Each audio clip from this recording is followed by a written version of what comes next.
Баршаңызға қайырлы күн, менің каналыма қош келдіңіздер. Бүгін бал қосылған өте дәмді, әрі оңай, тез дайын болатын балды печенье дайындайтын боламыз.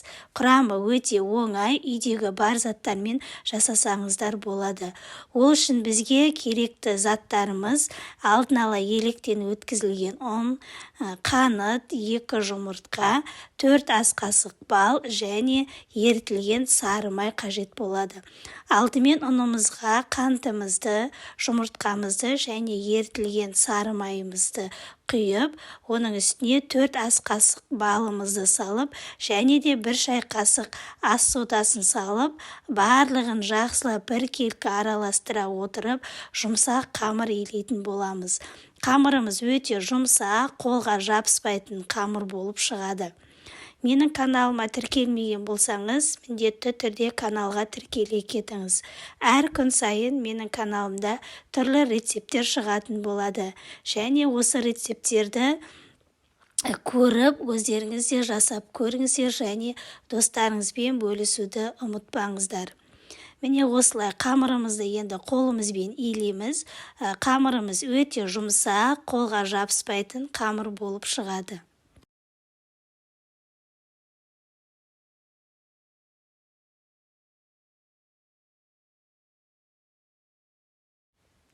Міне біздің қамырымыз дайын болды. Енді қамырымызды бірдей бөліктерге кесіп пішін жасайтын боламыз. Енді қамырымызды осылай алып, оны бір тегіс етіп, ұзынша етіп, қолымызбен осылай жайып алатын боламыз. Өте жұмсақ, қолға жабыспайтын болғандықтан, міне осылай біркелкі етіп, бір формаға келтіретіндей осылай көлемін шығарып аламыз. Енді ортасынан бөліп, бірдей көлемде барлық жерінен бөліп шығатын боламыз. Барлығын бөліп болғаннан кейін, кәдімгідей қолымызбен дөңгелете отырып, күлшенің формасын жасап шығамыз.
Міне осылай дөңгелетіп формасын келтіріп болғаннан кейін, шанышқымен осылай үстінен басып шықсаңыздар да болады, баспай-ақ қойсаңыздар да болады.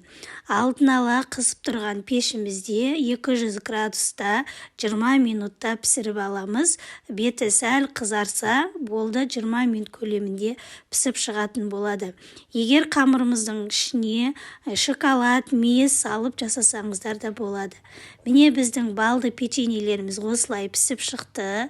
Өте жұмсақ, иісі деген өте керемет болып шығады. Сіздерге де кеңес беремін. Үйде балаларыңызға осылай жасап берсеңіздер болады. Өте жұмсақ, астыда, үстіде бірдей піскен болып шығады. Енді әркімнің пеші әрқалай болғандықтан, әрқалай градуста пісуі мүмкін. Негізі 200 градуста 20 минутта пісіріп аламыз. Енді оның бетіне қант ұнтағын сепсеңіздер де болады. Мен енді осылай кокос ұнтағын сеуіп шықтым.